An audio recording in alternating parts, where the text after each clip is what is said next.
Meu nome é Gilmara Rodrigues de Oliveira e vou apresentar meu trabalho de iniciação científica realizado na Universidade Federal de Viçosa junto com Ulisses e orientado pelo professor Reinaldo.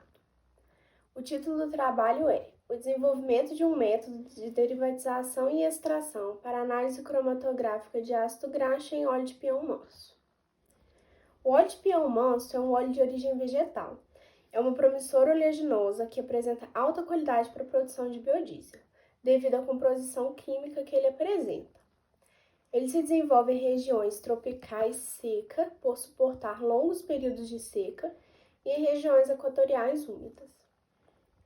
Os óleos vegetais são encontrados na forma de triglicerídeo, que são ésteres obtidos a partir de 3 moléculas de ácidos graxos e 1 molécula de glicerina. Os ácidos graxos são identificados e quantificados porque o pinhão manso é uma planta não domesticada. Apresenta vários tipos de pinhão manso e a qualidade do óleo varia. Isso faz diferença na qualidade do biodiesel. Então, os óleos são avaliados, são analisados vários genótipos diferentes para fazer o melhoramento genético da planta e produzir um padrão. A reação de transesterificação do óleo para obter os ésteres metílicos de ácidos graxos é necessária para identificar e quantificar os ácidos graxos presentes no óleo. E essa análise normalmente é feita utilizando a técnica de cromatografia a gás. O objetivo geral do trabalho é desenvolver um método de derivatização e extração para análise cromatográfica de ácidos graxos presentes no óleo de pinhão manso. Os objetivos específicos do trabalho são realizar planejamentos experimentais, configurar as condições de um cromatógrafo a gás e determinar com precisão as concentrações de ácidos graxos. O procedimento teve o objetivo de converter o óleo para um derivado volátil utilizando a catálise básica. Foi adicionado o óleo vegetal, metanol e um catalisador, agitado, posteriormente adicionou água destilada e hexano, formou 2 fases. Essas fases foram centrifugadas, a fase hexânica foi coletada, adicionou sulfato de sódio anidro, filtrou, transferiu para um vaio que foi analisado no cromatógrafo a gás. Os planejamentos experimentais são feitos com a intenção de controlar as variáveis do sistema, observando os dados de saída, ou seja, as respostas do sistema. Então, fazemos inferências ou decisões sobre as variáveis relevantes. Um planejamento fatorial fracionário com 2 níveis, resultando em 8 experimentos, mais 3 no ponto central, foram realizados. E as variáveis desse planejamento foram a concentração de hidróxido, o tempo, a temperatura e a quantidade de metanol. As respostas utilizadas para o planejamento foram a soma das áreas dos picos. Então, foi utilizado o software estatística para construir um gráfico de Pareto. O gráfico de Pareto podemos observar, ao nível de significância 0,06, as variáveis temperatura e tempo foram significativas e negativas, podendo concluir que, ao diminuir o tempo e a temperatura, aumenta a soma das áreas dos picos.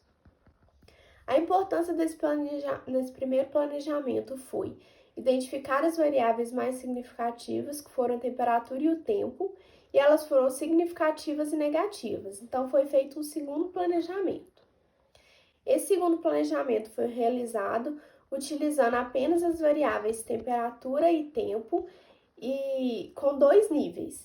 Dessa vez, os níveis de temperatura e tempo foram menores devido à conclusão do planejamento anterior. Foram realizados 4 experimentos com repetição cada um, resultando no final 8 experimentos. Foi feito com repetição e foi possível identificar a baixa precisão dos resultados. No cromatograma, vemos que as alturas dos picos variam nessas 2 repetições. E na tabela, a gente pode confirmar com os valores de coeficiente de variação. A importância desse segundo planejamento foi identificar que houve uma baixa precisão. Foi então necessário descobrir de onde vinha a falta de precisão, se era na injeção do cromatógrafo a gás ou na derivatização feita em laboratório. Então, foi feito um estudo dessa baixa precisão. Nesse estudo foi realizado 3 experimentos. Cada vai foi injetado no cromatógrafo 3 vezes. Os resultados estão representados nessa tabela, onde é possível observar que os coeficientes de variação 1, 2 e 3 são referentes às 3 leituras do mesmo vai, resultando em coeficientes de variação menores ou próximos de 1, mostrando que a baixa precisão não era da injeção do cromatógrafo. Já o coeficiente de variação entre os 3 experimentos foi próximo de 5, portanto, é possível afirmar que a baixa precisão está na derivatização realizada em laboratório. Foram feitas algumas tentativas a fim de melhorar a precisão dos resultados, porém nenhuma das 3 obtivemos bons resultados. Por fim, foi feita a tentativa de utilizar o ácido graxo decanoico como padrão interno, dividindo a área dos picos área do pico do padrão. Porém, não tivemos bons resultados. Mas foi possível observar que apenas com a presença do ácido graxo decanoico, os valores de coeficiente de variação foram melhores quando comparado com os valores sem o uso do ácido graxo decanoico. Realizamos então um terceiro planejamento experimental, mas dessa vez variando a concentração do ácido decanoico, além da concentração de hidróxido, a quantidade de metanol e o tempo. Nesse planejamento foram feitos 8 experimentos, mais 5 no ponto central. Uma das respostas utilizadas nesse planejamento foi o número de picos.